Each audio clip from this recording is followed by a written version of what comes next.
Breaking news Mohan Babu university విద్యార్థి నేతల kidnap కేసులో కీలక పరిణామం చోటు చేసుకుంది. నటుడు మా అధ్యక్షుడు మంచు విష్ణుకు చంద్రగిరి పోలీసులు నోటీసులు ఇచ్చారు. కిడ్నాప్ ఆరోపణల నేపథ్యంలో విచారణకు హాజరు కావాలని ఆదేశాలు జారీ చేశారు. విద్యార్థి సంఘాల నేతలపై ఇచ్చిన ఫిర్యాదుకు సంబంధించి ఆధారాలు సమర్పించాలని పోలీసులు నోటీసుల్లో స్పష్టం చేశారు. ఈ నెల 15 తర్వాత విచారణకు హాజరవుతానని మంచు విష్ణు రాతపూర్వకంగా రాసిచ్చారు.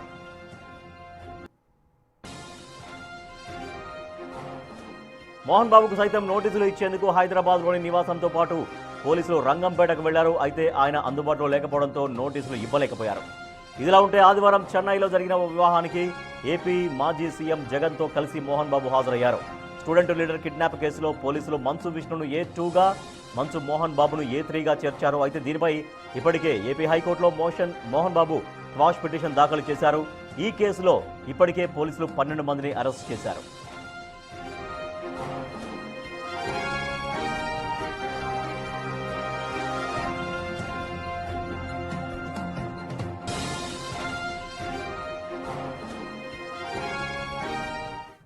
మోహన్ బాబు యూనివర్సిటీలో జరిగినటువంటి వ్యవహారం నేపథ్యంలో విద్యార్థి సంఘాల కిడ్నాప్ నేపథ్యంలో మంచు మోహన్ బాబుకు నోటీసులు ఇచ్చారు చంద్రగిరి పోలీసులు. అయితే 15వ తారీఖు తర్వాత విచారణకు హాజరవుతారన్నారు మంచు విష్ణు. అయితే మోహన్ బాబుకు నోటీసులు ఇవ్వడానికి ప్రయత్నిస్తే అటు హైదరాబాద్లో కానీ మరో చోట కానీ మోహన్ బాబు అందుబాటులో లేకపోవడం వల్ల నోటీసులు ఇవ్వలేకపోయారు పోలీసులు.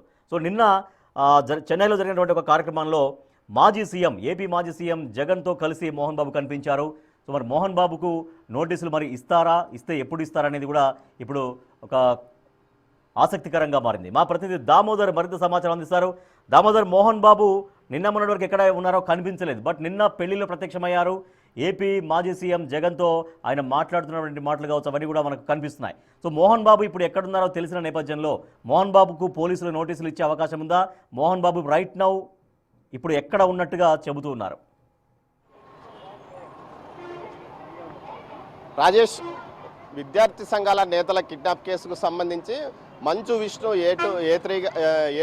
A3 గాను, మోహన్ బాబు A2 గాను నమోదైన కేసుకు సంబంధించి పోలీసులు మంచు విష్ణుకు నోటీసులు జారీ చేసిన నేపథ్యంలో అతను 15వ తేదీ తర్వాత విచారణకు హాజరవుతానంటూ ఒక రాతపూర్వకంగా పోలీసులకు హామీ ఇచ్చారు. మరోవైపు మంచు మోహన్ బాబు అటు హైదరాబాద్ నివాసంలో కానీ ఇటు రేణిగుంట నివాసంలో కూడా కనిపించడం లేదంటూ కూడా పోలీసులకు చెప్పినట్లు సమాచారం. అయితే దీనికి సంబంధించి నిన్న మంచు మోహన్ బాబు ఇటు చెన్నైలోని లీలా ప్యాలెస్లో జరిగిన ఒక వివాహ వేడుకలో ఏపీ మాజీ సీఎం జగన్మోహన్ రెడ్డితో కలిసి కనపడము ఇది పెద్ద ఎత్తున ట్రోల్ అవుతున్న నేపథ్యంలో పోలీసులు ఆయనకు మరోసారి నోటీసులు ఇవ్వడానికి ప్రయత్నిస్తున్నట్టు తెలుస్తుంది. అయితే హైకోర్టులో తాను ఇప్పటికే ఈ కేసుకు సంబంధించి తనకు ఎలాంటి సంబంధం లేదు అంటూ ఒక క్వాష్ పిటిషన్ దాఖలు చేసిన నేపథ్యంలో దీనికి సంబంధించి ఆ పిటిషన్ వ్యవహారం మీద ఏదైతే హైకోర్టు ఇచ్చిన ఆదేశాల మేరకు తర్వాత పరిణామాలు ఉంటాయా, లేకపోతే విచారణకు హాజరు కమ్మంటూ కూడా అధికారులు ఏదైతే మరోసారి కోరే అవకాశం ఉందా అన్న విషయం మీద తేలాల్సిందే. అయితే మరోవైపు విద్యార్థి సంఘాల నాయకులు మాత్రం వెనక్కి తగ్గేది లేదు. తాము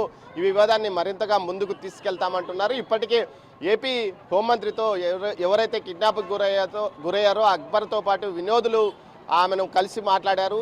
ఎట్టి పరిస్థితుల్లోనూ ఈ కేసు విషయంలో తాము మీకు న్యాయం చేస్తానంటూ ఆమె హామీ ఇచ్చిందని చెప్తున్నారు. ఈ సందర్భంగా మరోవైపు మరో కొత్త ప్రశ్నను విద్యార్థి సంఘాలు లేవలెత్తుతున్నాయి. ఈ మధ్య కాలంలో కాకుండా గతంలో కూడా పెద్ద ఎత్తున ఇటు మోహన్ బాబు విద్యా సంస్థలకు సంబంధించి విద్యార్థులు ఆత్మహత్యలు చేసుకోవడమే బలవర్మరణాలు పొందారు.